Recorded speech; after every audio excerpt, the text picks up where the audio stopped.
خب برای زدن سرم ما یک به اصطلاح محلول لازم داریم که نوع محلول روش نوشته شده. این مثلا سدیم کلورید 9% یا هم کلورید به اسمای دیگه مشخصش که من چیزی اینجا نمیگم که عنوان به اصطلاح یه تبلیغ بشه برای شما که بخواید انجام بدید. یه سرم داریم، یه ست سرم که داخل این بسته آچبنده.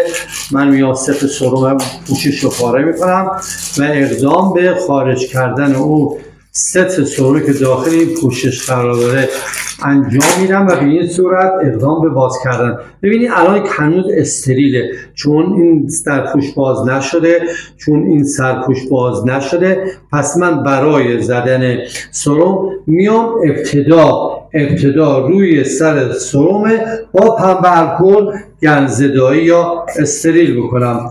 به این صورت استریل انجام میدم. چند لحظه صبر میکنم.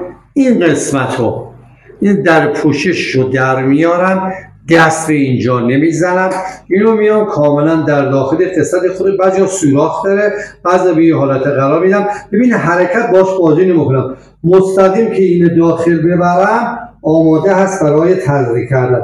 این الان این آماده شد، تمام، این آماده است برای تزریق. خب من باید حالا بیام هواگیری رو انجام بدم. انتهای سرم اکثرا یه حلقه داره که اینو میام به اون قسمتی که هست من دست میکنم. ببین الان این محلول من داره داخل اون قسمت میاد. خب من الان باید اقدام به هواگیری داره برای باز و بسته نگه داشتن ماده داخل سرمه. اینو میبندم. دوباره سه مهم این پیش و تاب‌ها سه مهم بالاتر شما میزنم، پیش و تاب‌ها رو از بین ببرم. بعد اقدام به باز کردن میکنم تا مقدار از اون ماده خارج بشه. بعد که مطمئن شدم دیگه هواگیری شده، اون موقع من میام این انتهای سرم اسکالپین یا به عبارتی آنژوکت یا از سرسوزن مخصوص استفاده میکنم. اینجا میخوام شما رو با اسکالپین آشنا بکنیم که طریقه زدن اسکالپین چطوریه. ببین میام این قسمت پوشش اسکالپین و این قسمت محافظش رو در میارم، اینو درست داخل قسمت سرنگ میکنم و اینو میبندم. این حالا آماده است. خب حالا باز من باید بیام اینو تست بکنم ببینم آیا سرسوزن من چپ هست یا نیست.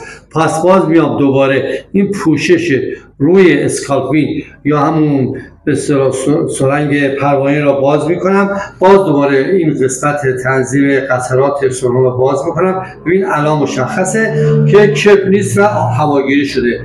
میبندم، دوباره میام اون محافظش روش قرار میدم. حالا آماده میشم برای تزریق کردن. این مثل حالت وریدی. باز میام گارو یا شریان بند رو میبندم.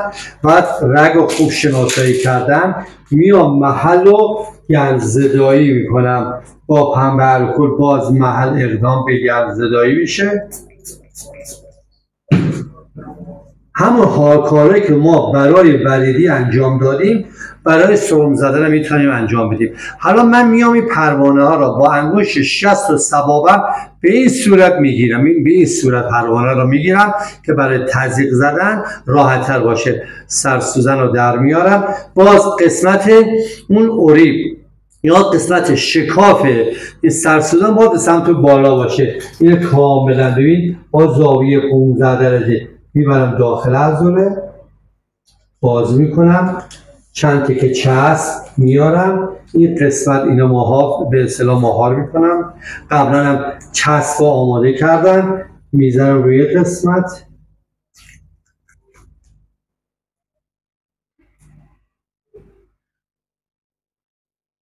خب الان من میام تست میکنم که ببینم آیا ماده سرم من داخل رگ شده یا نشده. میام باز تنظیم کننده قطرات رو شل میکنم. ببین الان داره راحت ماده داخل سرسوزن من میره. بعضی موقع برای تست کردن میتونید قسمت رو با فشار دادن کنترل بکنید که اگه داخل رگ زده باشین قسمت خون جمع میشه، یعنی متوجه شدین که دارین داخل رگ میزنید. انتهای یه اسکالپل یا سرسوزن شما خون مشاهده میشه، یعنی که داخل رگ زدین. ما که مطمئن شدین قطرات تنظیم میکنین.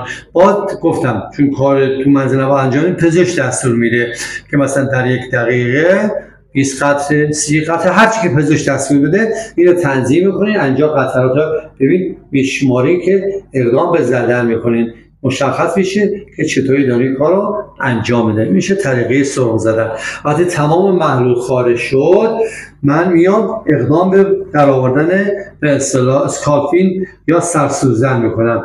خب باز اینو میبندم که مطمئن باشم دیگه هیچ گونه ماده داخل این ست سرم من نیست.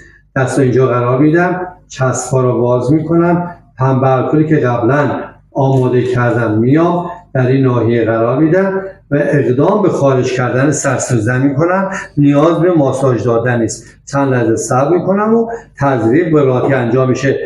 سعی میکنم سرسوزن ها رو بیرون نندازم.